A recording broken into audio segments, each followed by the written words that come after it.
Tangis histeris keluarga nenek dan cucu dibunuh di Kaur Bengkulu, motor hilang.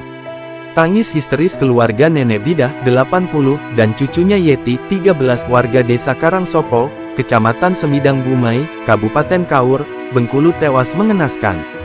Dalam video yang diunggah akun @vi_bengkulu tampak anggota Polres Kaur mendatangi TKP sekaligus melakukan evakuasi jasad korban.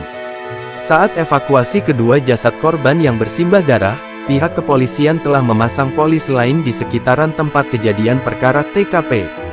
Kedua jasad korban diamankan langsung ke Rumah Sakit Cahaya Batin, Kabupaten Kaur untuk dilakukan otopsi guna kepentingan penyidikan.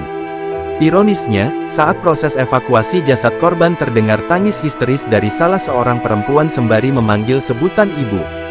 Tak hanya itu, warga sekitar yang turut menyaksikan peristiwa naas tersebut juga tak kuasa menahan tangis.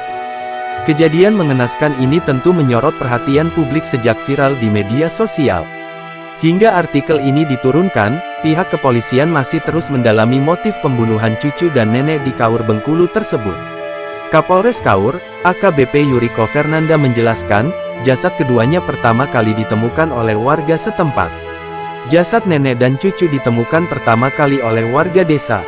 Saat hendak mengetuk pintu dalam keadaan terbuka dan sepi, ungkapnya saat dikonfirmasi melalui telepon oleh Kompas.com, Jumat tanggal 20 Desember tahun 2024. Selain menemukan jasad korban, polisi juga mendapatkan informasi bahwa sepeda motor milik korban hilang.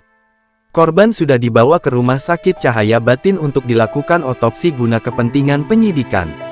Investigasi lebih lanjut masih dilakukan oleh pihak kepolisian untuk mengungkap misteri di balik kematian tragis nenek dan cucu tersebut.